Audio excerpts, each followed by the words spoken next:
Hasta ahora hemos visto esta fascinante historia de Jonás y todavía nos queda un poquito por considerar. Vimos cómo Dios llamó a este hombre a una misión especial, a una misión de ir y predicar las buenas nuevas a Nínive. Y en vez de responder en obediencia a Dios, salió huyendo a Tarsis, lugar completamente opuesto.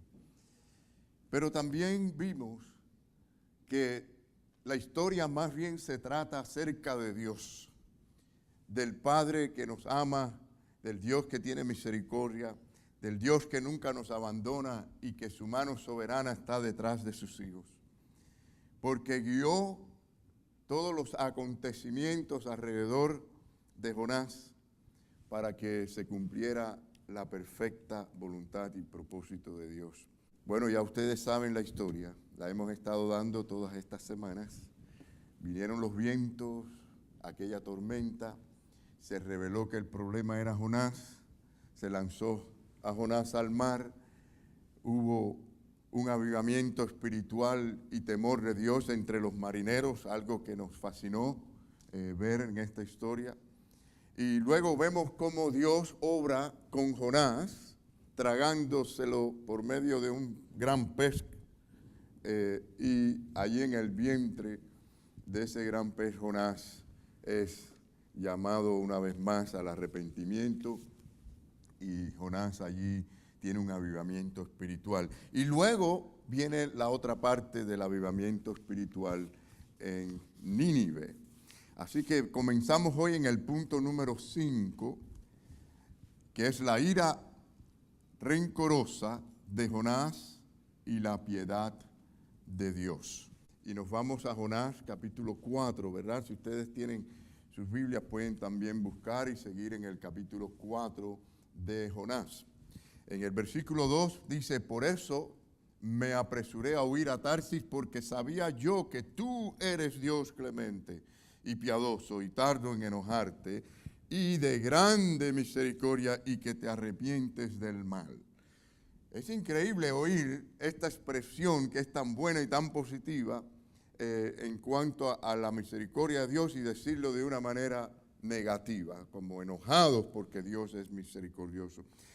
Miren, a simple vista, se supone que el libro haya terminado en el capítulo 3.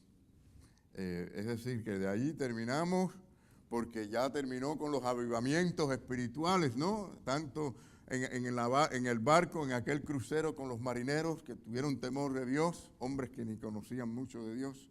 Y luego la predicación, como vimos la semana pasada, a todo un pueblo de Nínive, en la que se les predicó que venía el juicio de Dios, la ira de Dios en 40 días, y aquella gente se arrepintieron.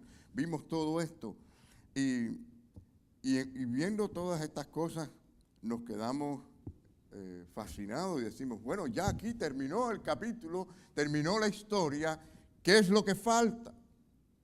Porque ya hemos visto toda esta conversión, es un final feliz. Lo único que faltaría, pienso yo, es un culto de alabanza y de adoración a Dios, ¿no? Si fuéramos a terminar en ese capítulo 3, gozosamente porque Dios había tenido misericordia y había salvado, ¿no? Bueno, pero mientras nos preparamos para ese supuesto culto de alabanza y de adoración a Dios, o en medio ya de comenzar ese culto, hay uno que lo interrumpe. La atención de todos se vuelve hacia el comportamiento, de nuevo, de un hombre. En este caso, de nuevo, me refiero a Jonás, el profeta de Dios. Es una persona inconforme y que muestra tener amargura en su corazón. La amargura es terrible, ¿no creen ustedes? Y cómo se esconde la amargura en la gente sin que lo sepan o sin que estén muy conscientes de ella. Y quizás la pregunta debiera ser, ¿quién se atreve a distraer lo que Dios está haciendo? ¿Quién se atreve a distraer el motivo de adoración a Dios y alegría por lo que Dios ha hecho? Bueno, pues miren, este hombre, Jonás, vuelve a ser el objeto de interrupción. Pero pensemos en toda esta historia como hasta ahora hemos hecho y en la que estamos viendo ahora, las cosas que se aplican a nosotros. Porque es muy fácil ver a Jonás, Jonás, mira qué mal se portó Jonás. Pero ¿cuáles son esas cosas que vemos en la vida de Jonás que nosotros también a veces practicamos y hacemos? Bueno, así que nos sorprendemos obviamente después de ver una predicación, yo diría la más exitosa que conozco en toda la Biblia, que se haya convertido todo un pueblo, ¿no? ¿Alguien conoce alguna otra más? Y miren lo que dice el versículo 1 de este capítulo 4. Dice, Jonás se apesadumbró en extremo y se enojó. ¿Conocen algún pastor, algún predicador, algún evangelista que se ponga bien enojado porque la gente se convierta? Miren, si hay algo que nos causa a nosotros alegría es ver al hombre pecador, al hombre que no ama a Dios, al hombre que anda en el mundo, arrepentirse, reconocer la necesidad que tiene en su alma y venir a los pies de Cristo. Esto nos debe alegrar a todos. A veces pienso que a muchos creyentes como que no les alegra mucho, pero debe alegrarnos esto. Y en vez de huir en esta ocasión, él al menos no, le dice a Dios por qué él estaba así. Y miren el versículo 2, como él declara, dice, y oró a Jehová y dijo, ahora, oh Jehová. Fíjense que no toda oración quiere decir que estamos bien o que estamos en línea con Dios. A veces oramos y no sabemos de qué estamos hablando. Miren, aquí hay un caso de uno que está orando a Dios, pero miren las cosas que dice. Ahora, oh Jehová, ¿no es esto lo que yo decía estando aún en mi tierra? Por eso me apresuré a huir a Tarsis, porque sabía yo que tú eres Dios clemente y piadoso, tardo en enojarte y de grande misericordia y que te arrepientes del mal. ¿No entendía él que esto es precisamente la clase de Dios que todos necesitamos? Si Dios no fuera a ser misericordioso con nosotros, no respiraríamos ni un minuto más. Y Jonás estaba quejándose por la misericordia que Dios había tenido con ellos, sin pensar con los de Nínive, sin pensar en que Dios había sido misericordioso con Israel y con él. Así que nos sorprende este desahogo de él, pero a veces nos pasa así, encontramos, ¿no le ha pasado a usted que alguien de pronto viene a usted y se desahoga de repente así y le dice los motivos de su amargura o por qué ha estado rencoroso hacia usted? A veces, ¿qué pasa esto? Bueno, si pasa puede ser una bendición, porque se puede resolver el problema, pero la mayoría de las veces la gente guarda el rencor y la amargura se esconde y nunca sale, nunca se arregla. Es uno de los pecados que más se esconde, ¿no?, en la gente, la amargura, y que tanto daño nos hace, nos roba el gozo, la felicidad. Y mucha gente pueden estar llenas de amargura y no lo saben, por cosas que le han pasado, por cosas que le han hecho, por cosas que le han disgustado en la vida. Pero lamentablemente Jonás aquí toma esta descripción de la misericordia incomparable de Dios, ¿no?, y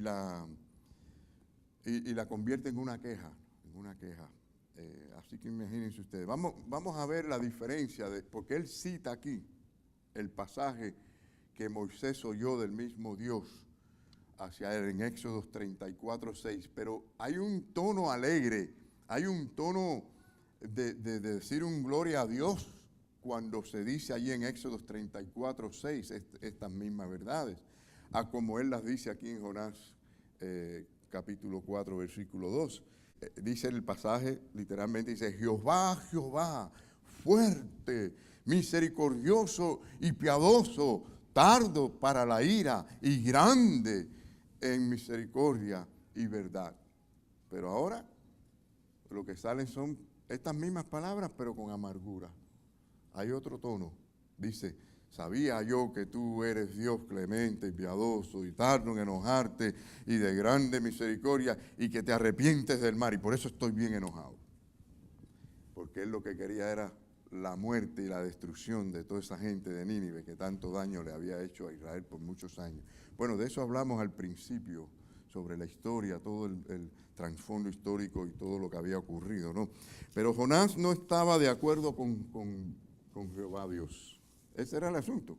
Él no estaba de acuerdo con que Dios les mostrara a los asirios la misma gracia que había recibido Israel. ¿Le pasa eso a usted con alguna persona que conoce?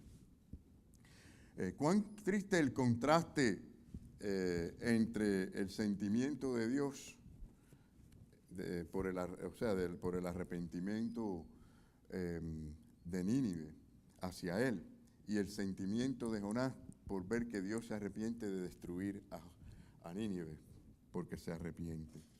¡Wow! Tremendo contraste y extraño, ¿no? Que esto venga de una persona que haya experimentado de una manera tan monumental la misericordia de Dios.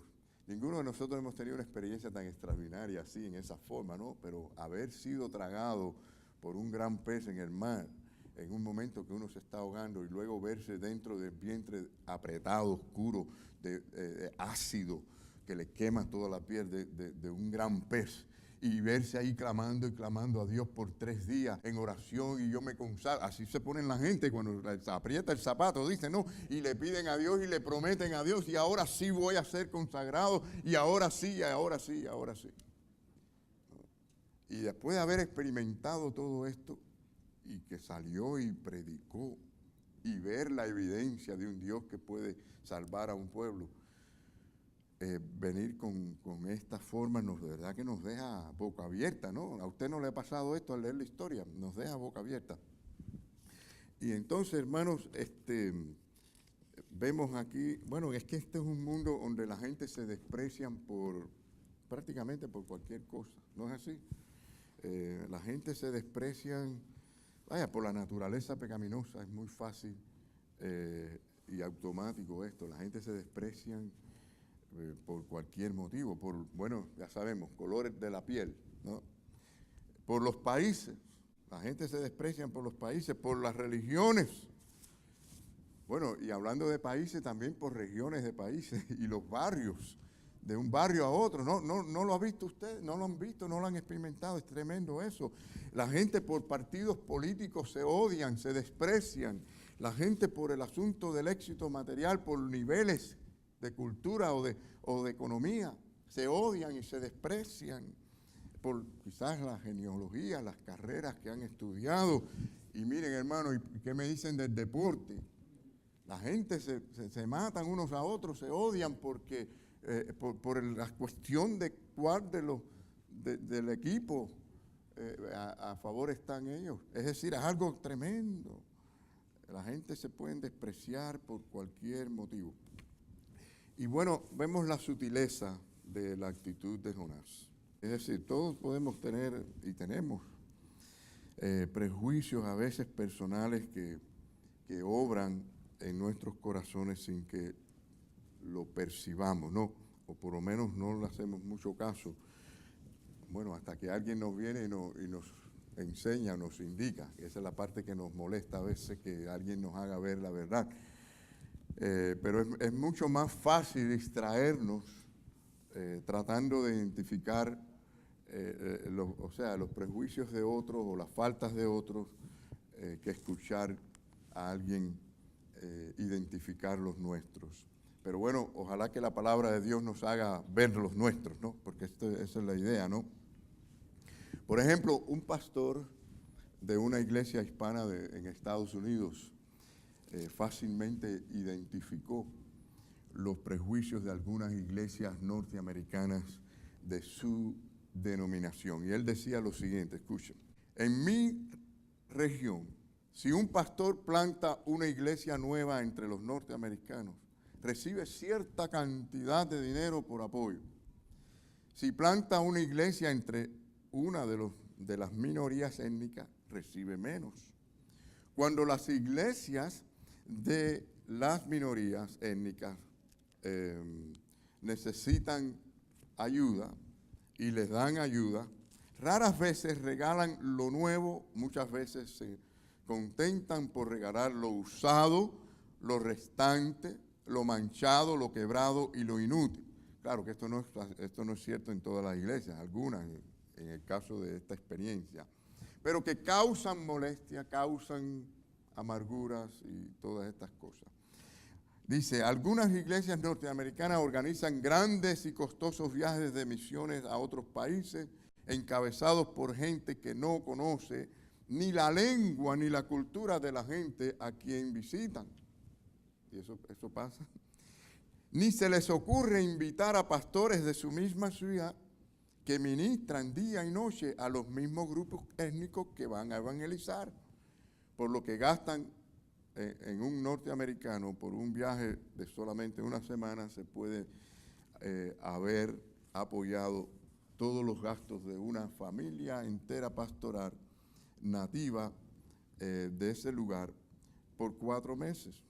Y mientras tienen el afán de viajar a todas partes, en cambio se pide la llegada de los pastores y los misioneros de esos otros países para que vengan y examinen y enseñen a las iglesias norteamericanas a cómo evangelizar a otros norteamericanos. Bueno, en toda esa clase de acciones, lo que está comunicándole a ese pastor o a otros es lo siguiente, que el ministerio nuestro vale más que el de ustedes. O sea, nosotros somos más exitosos que ustedes porque tenemos más recursos que ustedes, tenemos más bendiciones que ustedes, somos mejor entonces y más capacitados para evangelizar, etcétera, etcétera. Así que se reflejan los prejuicios, a veces, hermanos, de la raza, la economía, la educación, por asuntos religiosos, por lo que sea. Ahora, yo les digo a ustedes, en el caso que acabamos de presentar, yo como pastor que he trabajado o que trabajé 7 años con una iglesia norteamericana y me es fácil identificar ese tipo de cosas y lo que debe ser condenado y el que tiene que arrepentirse que se arrepientan. Pero sí le quiero decir esto, y aquí viene un pero, aquí donde está el asunto. ¿Ves con igual claridad, o yo en el caso, veo yo con igual claridad los prejuicios de mi propio corazón?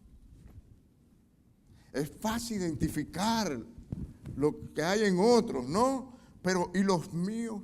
¿Por qué puede, por ejemplo, a un pastor hispano molestarle tanto cuando una iglesia norteamericana disfruta de abundancia material que quizás podemos creer que no la merece? ¿Entienden lo que estoy diciendo? Es muy fácil a veces, y no estoy diciendo que no haya una falta, pero cuidado con la mía, que yo me llene de amargura hacia eso, ¿no? ¿No será que como Jonás me estoy quejando de la misericordia de Dios hacia ellos? O quizás yo creo que yo soy más sabio que Dios para repartir los bienes a otros, ¿no? Que no se me olvide lo que dice la palabra cuando dice el Señor, tendré misericordia del que yo tenga misericordia. Me compadeceré del que yo me compadezca. Y lo que debo hacer es alegrarme cuando otro es bendecido, no quejarme. Ahora, ¿por qué a veces aguantamos leer las noticias positivas? O sea, no nos aguantamos cuando hay noticias positivas de otras personas o de otra iglesia o de otros ministerios. ¿Y por qué nos interesan tanto las noticias negativas sobre ellos? ¿Por qué? ¿Hay alguna familia hay algún miembro de su familia o hay alguna familia en la iglesia o hay algún líder o hay algún siervo de Dios, hay algún hermano que usted conoce en quienes piensa quizás regularmente con una actitud amarga? Es decir, cuando tengo noticias o veo que alguien se convierte en la iglesia, por ejemplo, por la predicación, me lleno de gozo, de alegría, o dudo de esa conversión y pienso que eso no es real o que quizás no fue de todo corazón. ¿Cómo reacciono yo cuando un hermano de la iglesia me cuenta de la bendición que Dios le ha dado? ¿Cómo reacciono yo, por ejemplo, si un hermano me cuenta de la bendición que Dios le ha dado a su familia, a sus hijos? ¿Me molesto y lo condeno por orgulloso? Es decir, ¿será que deseo tanto ciertas bendiciones que no tengo que me molesta que otros la tengan? Me molesta en el oído, me molesta en el corazón. ¿No deberíamos de alegrarnos o de gozarnos cuando alguien habla de una bendición, hermanos? ¿Saben que a veces alguien nos cuenta de algo bueno, de una bendición, y nos quedamos en neutral como si nada no nos interesa, ¿no? Y debiéramos de alegrarnos, porque Dios le da a quien quiera darle. Ahora, cuán sutil es el pecado y cuán engañador es el corazón, ¿verdad? Así dice la Biblia, no dice así la Biblia: engañoso es el corazón más que todas las cosas y perverso. Y luego dice, ¿quién lo conocerá? Qué difícil a veces. ¿Cómo reaccionaría usted si una persona entra a nuestra iglesia vestida con ropa de segunda mano, vamos a decir, y se le siente ahí al lado? ¿Cómo usted reaccionaría? ¿Es atendida tan bien como una persona que entra vestida con ropa elegante? Supongamos el caso de una mujer que fuera caracterizada por la demás gente o por otra gente como gorda fea. ¿Es atendida en nuestra iglesia con tanto cariño como una joven que es categorizada como una bella modelo? Claro que hay diferencias, podemos decir, entre estos posibles prejuicios y preferencias y todas estas cosas, ¿no? Pero la pregunta quizás que tenemos que hacernos es, ¿estos prejuicios glorifican a aquel que murió para abolir las enemistades? Pensemos, porque a veces no nos damos cuenta de todas estas cositas que pasan por la mente y en los sentimientos nuestros sin estar muy conscientes de ellos. Verdaderamente esto honra a Dios, edifica. Efesios 2:15 dice, aboliendo en su carne las enemistades, la ley de los mandamientos apresados en ordenanzas, para crear en sí mismo de los dos un solo y un nuevo hombre, haciendo la paz. Refiriéndose a que los mismos judíos que gentiles, Dios los une a través de Cristo. Miren, si soy sincero y trato de poner mi orgullo ahí a un ladito, yo tengo que reconocer que como Jonás, al igual que Jonás, en lo más oscuro de mi corazón, ha habido prejuicios y han habido preferencias. Y temo que en el futuro las puedan tener. Y tengo que confiar en Dios y buscar la dirección de Dios y la ayuda del Señor, porque quiero rendirle al 100% estas cosas para que su gracia sea la que se manifieste a través de Jesucristo, nuestro Señor. Y por eso es que yo tengo que tomar en serio esta queja de Jonás. Todo esto que hemos dicho, para que le demos importancia a esta situación que estamos viendo, que cómo Jonás se quejaba de la misericordia de Dios hacia Nínive. Pero veamos el corazón misionero de Dios. En Jonás 4:11 dice, y no tendré yo piedad de Nínive, aquella gran ciudad donde hay más de 120,000 personas que no saben discernir entre su mano derecha y su mano izquierda, y muchos animales. O sea, se refiere a los niños inocentes cuando habla de que no saben discernir entre la mano derecha. Bueno, según algunos que explican esto, porque se entiende que habían unas 600,000 personas en la ciudad de Nínive. ¿Cuál es la opción correcta cuando hay este tipo de cosas, este tipo de sentimientos? Arrepentirse. La opción incorrecta es la de negar la evidencia que existe en nosotros. Así que Jonás 4:3 dice, ahora pues, oh Jehová, te ruego que me quites la vida, porque mejor me es la muerte que la vida. ¡Wow! Increíble. No admite, o sea, este hombre, si dice que ama al prójimo, por lo menos no ama al prójimo de Nínive. Para él, su enemigo o la gente que él desprecia no son su prójimo. Porque esto es algo increíble. Prefiere él, le sería mejor a él morir con todos esos prejuicios intactos que reorganizar su vida en arrepentimiento al Señor y ponerla en línea con el corazón de Dios.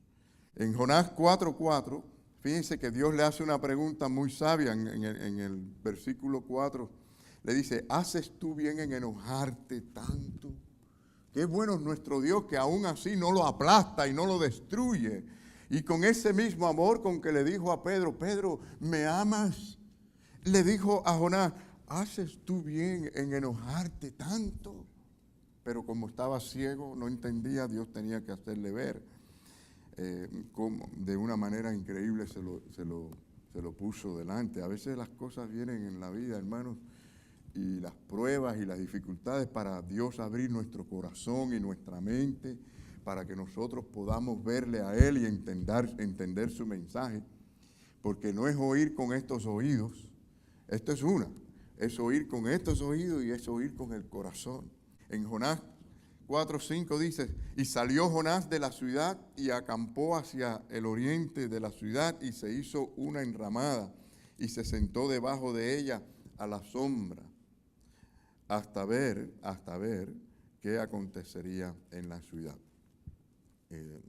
Bueno, él seguro que pensó, bueno, esta gente van a hacer lo mismo que Israel ha hecho muchas veces, que cuando disfrutaban de la misericordia de Dios y se arrepentían, después volvían al pecado del pasado. Ya ustedes verán, Dios va a darse cuenta que yo tengo razón, seguramente pensó él. Y vamos a ver qué dice a continuación. Miren conmigo en Jueces 2, del 18 al 19, dice, cuando Jehová les levantaba jueces. Bueno, esto es la historia que seguramente Jonás tenía en mente, ¿no? Porque esta es la realidad de lo que pasaba o había pasado en el pasado. Cuando Jehová levantaba jueces, Jehová estaba con el juez y lo libraba de la mano de los enemigos todo el tiempo de aquel juez, porque Jehová era movido a misericordia por sus gemidos a causa de los que los oprimían y afligían.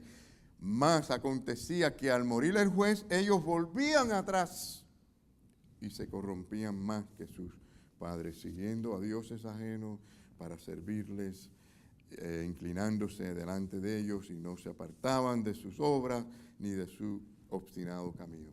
Es increíble cómo que qué fácil el hombre se desvía, qué fácil el hombre le huye a las cosas de Dios y se aleja de Dios. Esto es algo terrible. Y siendo tan bendecidos como lo habían sido este pueblo. Así que creo que Jonás espera el fracaso de ese avivamiento en Nínive. Esperaba que fuera algo bien así, bien ligero, como lo vemos en la historia de Israel, ¿no? Por ejemplo, como los israelitas en el desierto, quienes por un momento les profetizó Balaam de la misericordia, las bendiciones y riquezas de Dios, y luego inmediatamente caían en fornicar con las hijas de Moab. Es decir, este tipo de cosas. Y él seguro pensó, bueno, si así somos nosotros, ellos son peores, no se merecen, y Dios se va a dar cuenta que no tenía que mandarme aquí y perder tanto tiempo, ¿no? Es como haberle dicho a Dios, ¿para qué tanto lío con esa tormenta y tirarme al mar y que me haya tragado un gran pez y todo lo que yo pasé y ahora toda esta predicación, ¿para qué? Si esta gente de verdad no van a hacer nada útil.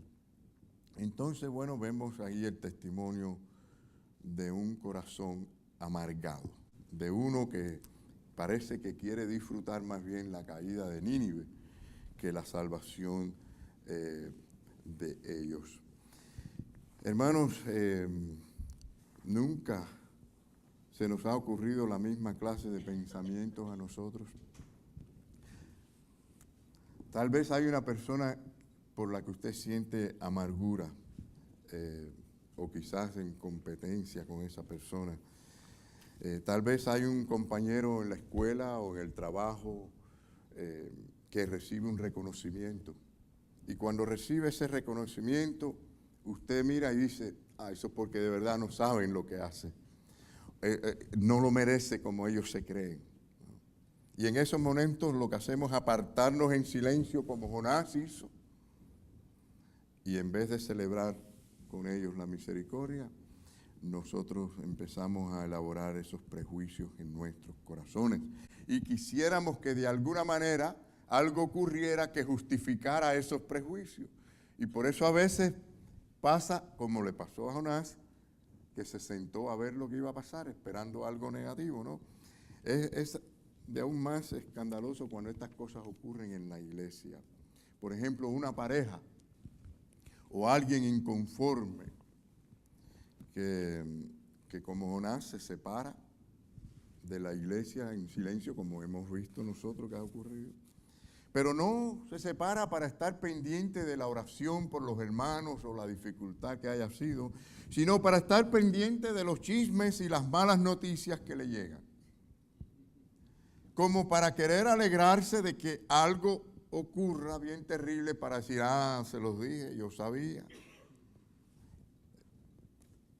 Cuán terrible a veces es nuestro corazón y no nos damos cuenta, hermanos, y no nos damos cuenta. Así que en todos estos casos nuestros resentimientos y amarguras nos hacen realmente desconfiar del poder de Dios, nos hacen desconfiar de la misericordia de Dios, nos hace desconfiar de que Dios puede cambiar a la gente. Y de verdad nos pone en el lugar a nosotros, más bien de parte del enemigo que quiere la destrucción del pecador. Sin darnos cuenta, nos estamos poniendo del lado del enemigo, no de parte de Dios. Y aquí viene la reprensión de Dios hacia Jonás, la reprensión de un corazón amargado. Dice la palabra de Dios en Apocalipsis 3:19, yo reprendo y castigo a todos los que amo. ¿Ustedes lo creen? Si Dios no reprende y no castiga es porque usted no tiene nada que ver con Dios. Usted no es nadie para Dios. Pero si usted es hijo de verdad de Dios, que Él lo ama y ustedes tienen relación, dice la palabra que a su hijo Él lo castiga y lo reprende cuando se desvía.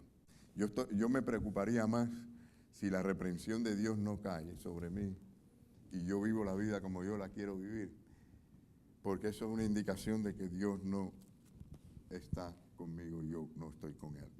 Ahora, Jonás 4:6 dice, y preparó Jehová, por cierto, quiero decirle que la Biblia es bien exacta en esto, y Cristo fue bien duro con esto. Él le llamó hijos de Dios a los seguidores de Dios, a los que aman a Dios, y le llamó hijos del diablo a los que no. Tan sencillo como eso. Dice Jonás 4:6, y preparó Jehová Dios una calabacera, la cual creció sobre Jonás para que se hiciese sombra sobre su cabeza y le librase de su malestar, que tenía que tenerlo, porque haber estado 3 días en el vientre ácido de un gran pez, tenía que estar quemadito. Y aquello le ayudaba, y luego 3 días predicando en una ciudad. Así que le venía muy bien. Y dice, y Jonás se alegró grandemente por la calabacera. Pero él va a aprender ahora que así debía de alegrarse grandemente por la misericordia y la salvación de Nínive. Pero no fue así. Él ahora se alegra y Dios le está enseñando lentamente esta lección. Le puso ahí una calabacera que creció enseguida. Fíjense que, al igual que como Elías, si ustedes recuerdan la historia, fue servido por los cuervos, aquellos venados que le llevaron pan y carne en la sequía, en tiempo de sequía. Bueno, Jonás ahora disfruta de esta sombra, de una calabacera que él obviamente no sembró ni cultivó, creció rápidamente en solamente un día, así creció. ¿No es esto una bendición? Que bueno, él estaba allí gozoso. Lo único que pudo haberse equivocado y haber dicho, qué bueno que al fin Dios se dio cuenta que yo tenía razón. Mira la calabacera que me ha hecho. En un día, enseguida Dios cambió su mente y lo convencí con la oración que acabé de tener. Pero él no sabía lo que estaba diciendo, ¿no? Si es que pensó así, miren lo que pasó enseguida. En el versículo 7 al 8. Pero al venir el alba del día siguiente, Dios preparó un gusano. Qué fácil Dios lo hace todo, ¿no? El cual hirió la calabacera y se secó. Y aconteció que al salir el sol, imagínense ustedes, preparó Dios no solamente el sol que lo quemara, preparó un recio viento solano. Ya ustedes saben, soplaba hasta la arena, le daba en la piel a Jonás allí. Y el sol hirió a Jonás en la cabeza y se desmayaba. ¿Hasta qué punto? Dice que deseaba la muerte, diciendo, mejor sería para mí la muerte que la vida. Wow. Pero no es esta la misma tortura que él quería para Nínive. Y miren que Dios no... Jonás se hizo o sea, no quiso contestarle la última pregunta a Dios. Haces bien, Jonás. Mira, calladito. Y Dios le dijo, sí, está bien, quédate calladito, yo no te voy a hablar más. Ahora yo te voy a enseñar de otra manera. ¿Quieres estar calladito? Yo te voy a enseñar cómo es el asunto. Y es decir, está bien para él que en un día haya crecido aquella sombra, aquella bendición tan grande, pero ahora una ira tremenda, molesto terriblemente, porque en un día Dios se la quitó. Así que él experimentó ahí en carne y hueso ese cambio radical, esto que él quería para Nínive, ¿no? Y Dios le estaba diciendo, Jonás, todavía tú quieres la misericordia de Jehová que sea corta, de duración como la sombra de la calabacera. Es una manera de que Dios le estaba hablando, ¿no? Y lo prueba. Miren el versículo 9 dice, tanto te enojas por la calabacera. Y él respondió, mucho me enojo hasta la muerte. Bueno, parece cruel esto, ¿no? Es increíble que sea tan torpe todavía. Y bueno, nos deja siempre con una incertidumbre, pero esta es la realidad de la historia, ¿no? Y precisamente, ¿qué valor tendría la misericordia de Dios si no fuera grande? Si la misericordia de Dios fuera para un día solamente. ¿No dice la palabra que son nuevas cada día? Qué bueno que cada mañana de nuevo es la misericordia de Dios, que no es solamente hoy, y parece que Jonás, siendo profeta, no entendía esto. Así que, imagínense, ¿por qué desearía uno adorar a un Dios que no fuera clemente y piadoso y misericordioso? Es la razón por qué no le relacionamos con Él. Leamos, porque ya estamos terminando el versículo 10 y después el 11. Dice el versículo 10, y dijo Jehová, ¿tuviste tú lástima de la calabacera, en la cual no trabajaste, ni tú la hiciste crecer, que en espacio de unas noches nació, y en espacio de otra noche pereció? O sea que, Jonás, tú no estuviste en el proceso de ese crecimiento, de verle esa flor salir y de ver cómo crecía la calabacera, de haberla alimentado. Tú no estuviste en ese proceso y te alegraste de ella, ¿no? Y vemos el corazón misionero de nuestro Dios cuando le dice en el versículo 11, y no tendré yo piedad de Nínive. No tendré yo piedad de Nínive. Aquella gran ciudad donde hay más de 120,000 personas que no saben discernir entre su mano derecha y su mano izquierda y muchos animales. Así que imagínense, hermanos, que la idea era que Jonás entendiera, tuviera una lección acerca del amor y la misericordia de Dios hacia otros, hacia aquellos que él despreciaba. Nosotros tenemos que pedirle a Dios que nos enseñe y nos guíe a amar aún a nuestros enemigos y de sentir compasión por las almas perdidas y por aquel que nos ha herido, orar para que Dios lo bendiga, para que Dios lo cambie y que me cambie a mí para que yo no sienta rencor ni desprecio. Hay maneras muy sutiles de despreciar a la gente, con el simplemente no saludar o esperar que me salude, o todo ese tipo de cositas que a veces se esconde tanto. Y la gente son tan susceptibles con cosas así que lo único que eso es el orgullo y la amargura que nosotros alimentamos en nuestros corazones. Y por eso tenemos que venir delante de Dios y decir, Señor, yo también como Jonás he tenido esos sentimientos, perdóname, límpiame, porque la sangre preciosa de Cristo me limpia de todo pecado. Y confiar en ese Dios de misericordia. Hermanos, que el Señor nos ayude a estar limpios de toda amargura, para que seamos instrumentos limpios en las manos de nuestro Dios.